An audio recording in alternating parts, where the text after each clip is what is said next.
Bonjour et bienvenue dans ce nouveau magazine Alerte Export du mois de décembre 2018. Au sommaire, les 24 heures chrono de l'international, la Team Export Île-de-France bientôt en place, un emploi sur 7 dépend de l'export en Europe. En 2019, la France pourrait capter 28 milliards de plus à l'export, les lauréats des trophées export des éco-entreprises et enfin le jouet traditionnel français à la cote à l'international.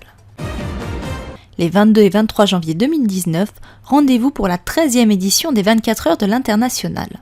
Organisé en partenariat avec TV5 Monde, l'événement sera diffusé sur le site internet de la chaîne en direct et abordera les problématiques à l'expatriation, création d'entreprises, vie quotidienne et différences interculturelles. Ces 24 heures seront émaillées de plateaux TV d'experts, de mini-débats et de témoignages d'expatriés. Parmi les destinations traitées cette année, au cours des émissions qui réunissent plus de 3 millions d'internautes, Rio de Janeiro, la Martinique, Lisbonne, Toronto et Chicago. Comme tous les mois, profitez des conseils de Frédéric Ibanez, fondateur de AlphaTrad, une société française spécialisée dans la traduction et l'interprétariat, présente dans plus de 80 pays. Le sujet de ce mois-ci, quid de la négociation avec les entrepreneurs portugais ? Bien, alors négocier avec un client potentiel portugais ne se fait pas comme on le fait à la française. Il y a un certain nombre de règles à respecter. D'abord, la règle numéro 1, on ne tutoie jamais au Portugal, contrairement à l'Espagne. Surtout ne pas tutoyer. Ensuite, les gens d'un certain niveau se font appeler Signor Doutor, Monsieur le Docteur. C'est un titre, souvent on n'est pas docteur, hein. Moi mes fournisseurs m'appellent Signor Doutor, je leur dis je ne suis pas docteur, appelez-moi monsieur. Mais c'est la flatterie, ça joue. Au Portugal, la flatterie, c'est très important. Ensuite, il y a un code vestimentaire. Le vendeur qui vient avec son costume et sa cravate sera plus sérieux aux yeux du client que celui qui viendra avec un jean et même un beau jean et sans cravate. Ça ne paraît pas sérieux au Portugal. L'habit fait le moine, il faut être clair. Là, c'est clair et net. Et ensuite, contrairement à la France, il ne faut pas venir avec une voiture de petit gabarit, une petite voiture, voire une poubelle. Parce qu'il faut venir avec une voiture luxueuse, parce qu'on laisse une certaine image, et au Portugal, l'image, c'est très important. Voilà en gros l'approche d'un client portugais, ce qui diffère quand même totalement de l'approche d'un client français. Elle sera opérationnelle dès le premier trimestre 2019. 6 nouveaux collaborateurs de l'Agence nationale Business France vont rejoindre très prochainement la vingtaine de conseillers sectoriels de la CCI Paris-Île-de-France, constituant ainsi la Team France Export francilienne.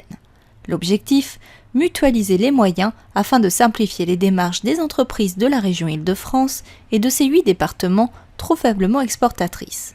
En effet, à l'heure actuelle, seulement 3% des ETI et PME se consacrent à l'exportation.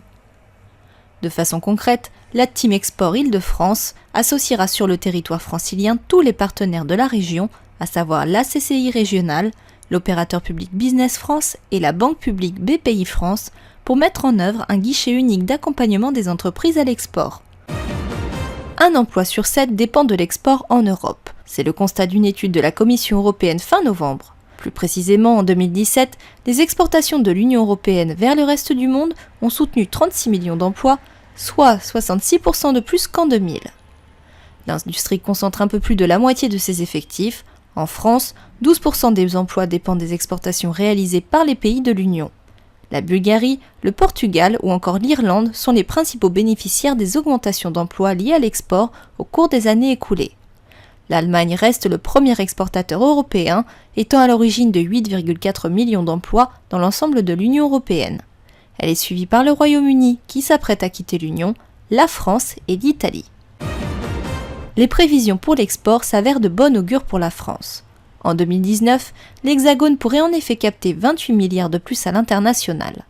Selon l'assureur crédit Euler Hermès, les plus importantes opportunités viendront des grands pôles économiques mondiaux, États-Unis, Chine et zone euro, dont les importations vont croître respectivement de 193 milliards de dollars, 161 et 260.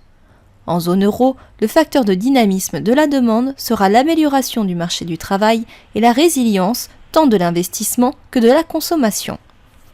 Le secteur industriel plus orienté services, avec une augmentation des dépenses de recherche et développement, marketing et vente, services clientèle et services financiers, pourrait tirer son épingle du jeu du fait de la digitalisation croissante de l'économie.